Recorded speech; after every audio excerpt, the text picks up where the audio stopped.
Hey guys, Brian delivers you the goods here. I just thought I'd return to you. For a album review tonight.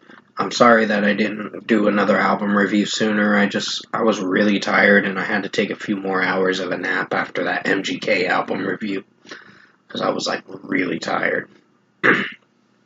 Sorry about my throat being congested. I'm just eating food right now.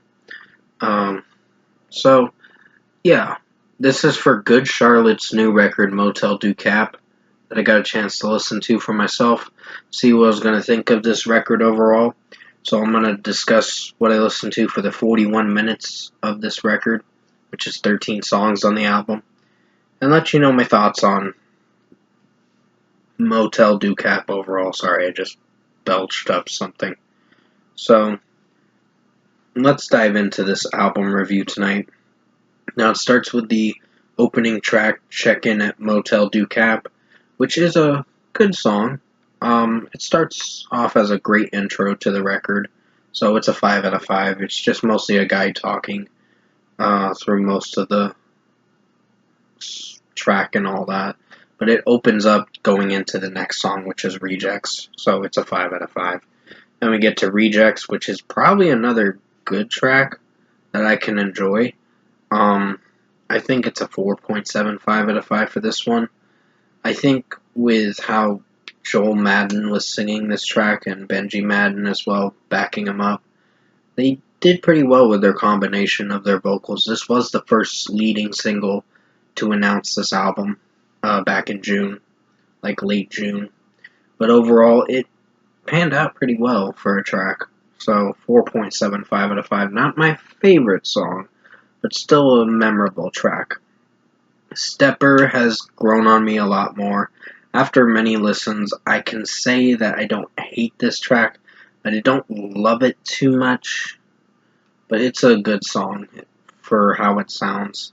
The drumming in it's pretty strong. I mean, the big Stepper, prom killer, bad motherfucker lyric, that does bother me a little, but it's how Joel Madden prolongs that part of the song that gets a little annoying and repetitious.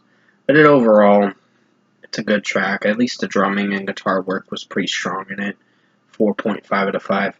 I Don't Work Here Anymore is my least favorite track on the record. I'd have to give it like a 4 out of 5. It's a decent song, but it's not anything memorable. I think he kind of whines a little too much, Joel Madden, in this track with I Don't Work Here Anymore and all that stuff. I mean, the song's nice with the instrumentation, but it's just the way it comes off. This track, it comes off very cheesy. 4 out of 5. Then comes Life is Great, which is it's another decent track, so a 4 out of 5 for this one too. Not my favorite song as well. But it's okay for a listen. So yeah, 4 out of 5 for this track. I think Wiz Khalifa's rap verse was the only highlight to the song. But overall, execution-wise, I think this track did okay. 4 out of 5 for mostly Joel Madden's singing was a little underwhelming at times, but it's mostly how it's sounding in most of the track with his vocal performance. So yeah, 4 out of 5 for Life is Great featuring Wiz Khalifa. Not my favorite song, but not the worst track. But it is a least favorite. Pink Guitar is a pretty good song for how it sounds. I do like the Sad Girl, Big World part of the track. The chorus is very much the highlight on the song. And overall, I think Zeph performed her vocals pretty well in this track.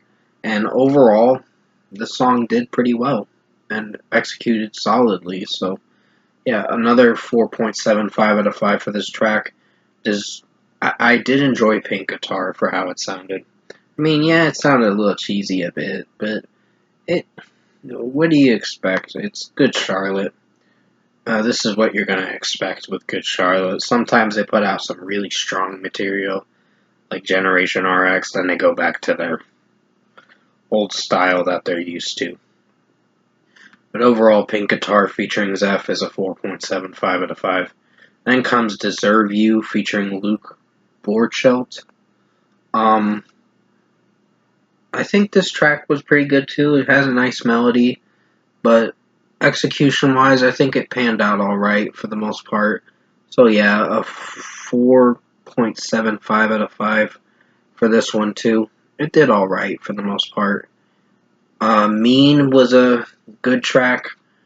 I think with how Joel Madden was singing this, did alright. Like I said, with Deserve You, to go back to that real quick, I think that track did good with the combination of Joel Madden and Luke Borchelt's vocal performances in that track. But overall, the melody was very nice. But with Mean, this track goes back to their punk rock kind of stuff. But overall, executed alright, so 4.5 out of 5. Bodies is probably my favorite track on the record. Hands down my favorite song on the record. I think with this track, it performed fairly well. And the execution of the disco techno melody did very well. I think Jordan Fish produced this entirety of the record fairly solid. But overall, the production in this track and the mixing was very strong, and the drumming in this was pretty good. So 5 out of 5 goes to Bodies. It's a pretty strong track. I like Joel Madden singing in this track, and it's pretty catchy of a track. The chorus is my favorite part of the song, for sure. Vertigo featuring Petty Hendrix is a pretty good track. I'd give this a 5 out of 5 too. I think it goes back to kind of their punk rock stuff, and Petty Hendrix does some rapping moments in this track, and it didn't do so bad, but it wasn't like the best, but it was still solid. So 5 out of 5 still goes to Vertigo. It's pretty strong of a track. The Dress Rehearsal is a good song. It's more of a melodic song from Good Charlotte, but it did alright for the most part. So 4.5 out of 5. I think with the melody and the execution of the song, it panned out pretty well for the most part. It's just some nice melodic track that they wanted to do for this song, to talk about their kids and all that in this track. But overall, it's pretty nice. Then comes Castle in the Sand. A nice song for sure. I'd give it a 4.5 out of 5. It did pretty well for how it sounded. And overall, I'd give it a 4.5 out of 5, like I said. I think with how the verses sound are pretty strong, the chorus is fairly solid, but it overall sounded very nice. GC Forever, which also stands for Good Charlotte Forever. Pretty good song to close out this record. I think it's a nice outro to the record and definitely closes this album out, like I said, pretty well. So 4.75 out of 5. I mean, it's not the best track, but it is pretty solid for how it sounds.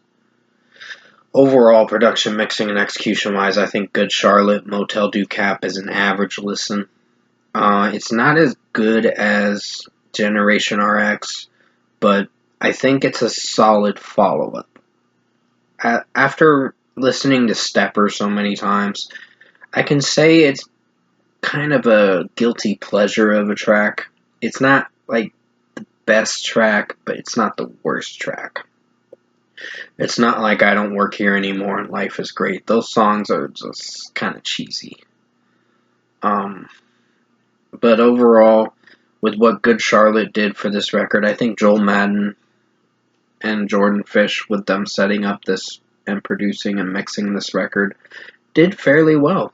So I think it's a solid release. Would I say it's one of my favorite records of theirs? I think it's kind of close to being as good as good Generation RX, but it's not like in the good range. But it's an average listen. It's not bad. So if I were to give Motel Do Cap by Good Charlotte a score, I'm feeling a 7.5 out of 10. It's an average listen. It's not a bad listen. I mean, give it a shot for yourself to see what you think of it. It comes out at midnight tonight, and overall, it's fairly solid of a listen. So, 7.5 out of 10 for Motel Do Cap by Good Charlotte. I hope you enjoyed this long-awaited studio album review that I wanted to do this album review for Good Charlotte's follow-up to Generation RX. Like I said, I'm a bit of a nostalgic fan of Good Charlotte. I have a lot of nostalgia towards this band, and I really enjoy their music. And with that being said, thanks for watching this album review tonight.